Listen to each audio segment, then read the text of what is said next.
Достар, менің аты жөнім Оксана Лоскутова, Назарбаев орталығының ресми өкілі болып табыламын. Әрбір ата-ана өз баласына сапалы білім берілген қалайды. Сондықтан да жеке мектептер, лицей, гимназиялар таңдайды. Ал менің таңдауым 18-ші мектеп болды. Өйткені бұл мектептің басқа оқу ордаларынан еш кемші тұсы жоқ. Байқап көрейік. Әйгілі қазақ батыры Бауыржан Момышұлы адам батыр болып тумайды дегендей, дүние есігін шыр етіп ашқан сәбидің хат танымайтыны айдан анық. Алдымен тілі шығып тай-тай басу керек. Содан кейін ғана оқуға, жазуға үйренеді. Байқағанымыз 18-ші мектеп балалардың оқуға деген құштарлығын түрлі шаралар арқылы оятады.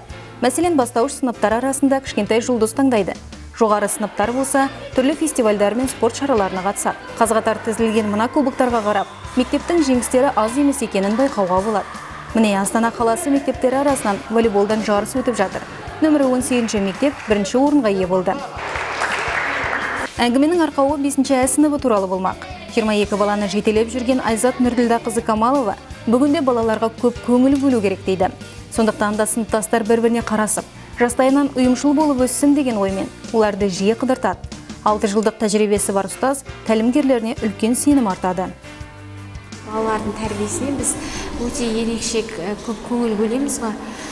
Одан бұл жаңа үйірмелерге қатыстыруға, одан кейін ата-анамен ақылдасамыз және өзіміздің ақыл кеңестерімізді қосамыз.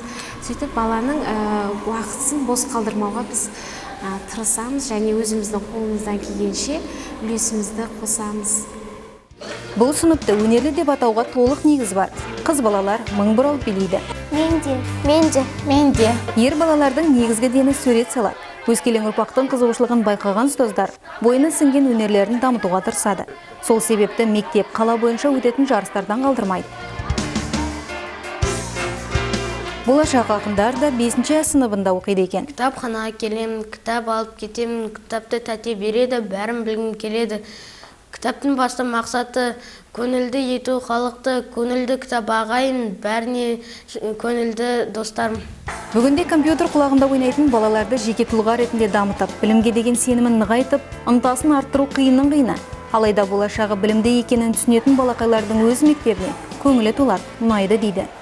Маған да.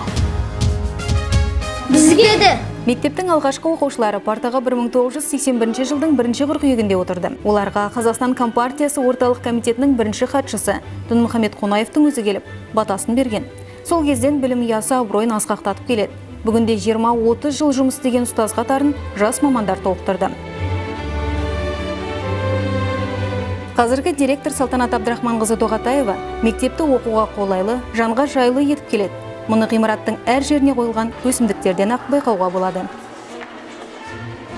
Мінекей, 33 жыл тарихы бар мектептің өмірі осындай. Сенуге тұрарлық қой, қалай ойлайсыздар?